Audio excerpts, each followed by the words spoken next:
తెలీదు.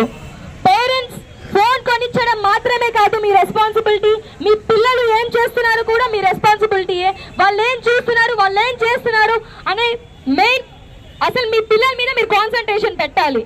అమ్మాయి బయటికి వెళ్తుంటే నువ్వు మా గౌరవాన్ని నువ్వు కాపాడాలి, నువ్వు ఈ పని చేయకూడదు ఆ పని చేయకూడదు అనడం కాదు, నీ పిల్లని నువ్వు కరెక్ట్ గా చూసుకోవాలి అన్నారు.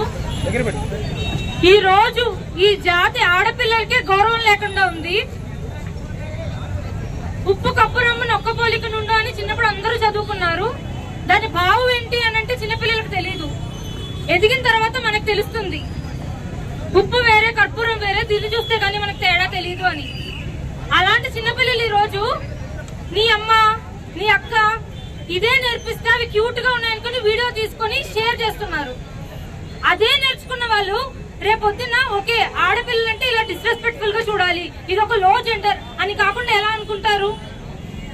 ఇప్పుడు ఎక్కడో ఒక తప్పు జరిగితే చిన్న చిన్న తప్పులన్నింటినీ మనం ఇగ్నోర్ చేసేస్తున్నాం. ఇప్పుడు ఒక ఇంట్లో తండ్రి వాళ్ళ అమ్మని ఏమే వస్తే అని చెప్పి డిస్రెస్పెక్ట్ఫుల్ గా బిహేవ్ చేస్తూ అబ్యూస్ చేస్తా ఉంటే that father is also a part of the crime. ఇప్పుడు ఒక 4 ఫ్రెండ్స్ ఒకే దగ్గర ఉంటే వాళ్ళు ఉమెన్ మీద సిల్లీగా క్యాజువల్ గా సెక్సువల్ జోక్స్ వేసుకుంటా ఉంటారు.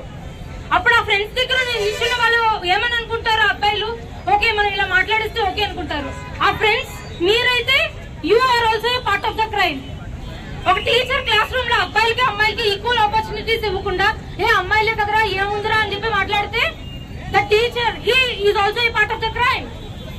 ఇప్పుడు మనం ఏదో మన చుట్టూ చూస్తా ఉన్నాం.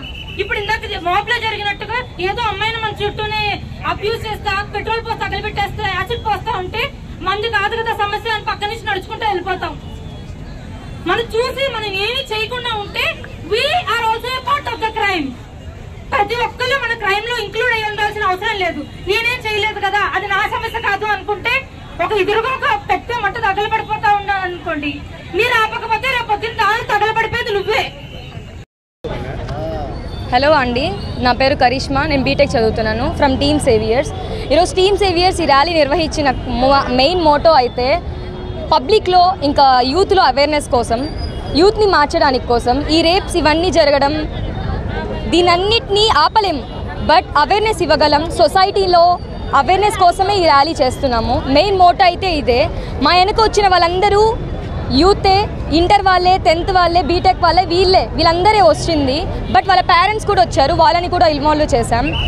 దీనికి మెయిన్ ఉద్దేశం అబ్బాయిల మైండ్ సెట్ మార్చడానికి కోసం, వాళ్ళ థింకింగ్, వాళ్ళ బిహేవియర్ మార్చడానికి కోసం. వాళ్ళు గనక మారితే రేప్స్ అనేవి కొంచెమైనా తగ్గుతాయి.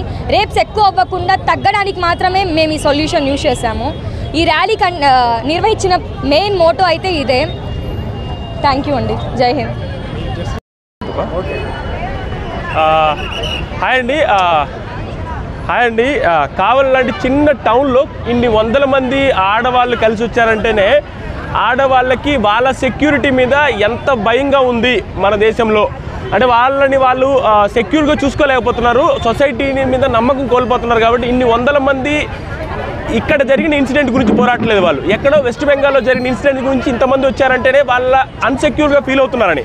వాళ్ళని సెక్యూర్డ్గా ఫీల్ అయ్యేలాగా చేయాల్సింది మగవాళ్ళు ఫీల్ అయ్యేలాగా చేయాలి. అంటే వాళ్ళకి వాళ్ళు కాకుండా మగవాడిని కన్న తల్లిదండ్రులు వాడిని ట్రైన్ చేసే విధానం అలా ఉండాలి.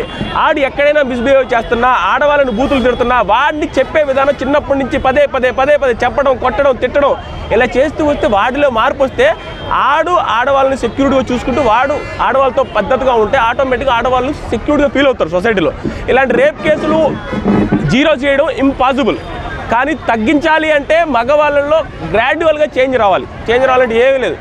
నా ఏజ్ 30 ఏళ్ళ పేరెంట్ నుంచి మార్పు వచ్చి వాళ్ళ పిల్లకాయలను మార్చుకుంటూ వస్తే నెక్స్ట్ జనరేషన్కి 100% మార్పు వస్తుంది.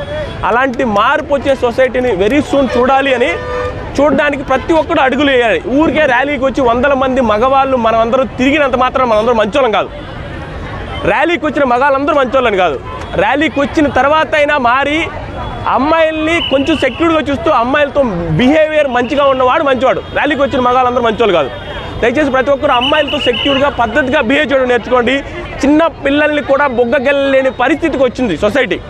మనం బొగ్గ గిల్లాలంటే భయపడిపోతున్నాం, ముద్దు పెట్టాలంటే ఇంక అసలు లేదు. చిన్న పిల్లకాయలని బొగ్గలే గిల్లలేకపోతున్నాం, వాళ్ళని తల మీద నెమరలేకపోతున్నాం. అలాంటి సొసైటీలో బతుకుతున్నాం. కాబట్టి ఆ సొసైటీ మారాలి అంటేనే మన చుట్టుపక్కల మనం ఆ బిహేవియర్ ఆడవాళ్ళతో బాగుండడం స్టార్ట్ చేస్తే గ్రాడ్యువల్గా చేంజ్ వచ్చే అవకాశం ఉంది. ఇన్ని వందల మంది కావలి టౌన్లో రావడం చూస్తే కావలి కనకపట్నం ఎందుకు అవుద్ది అనేది ఇప్పుడే అర్థమవుతుంది. ఇక ఇలాంటి లేడీస్ ఉన్న ఊర్లో కావలి డెవలప్ అవ్వకుండా ఎలా ఉంటుంది?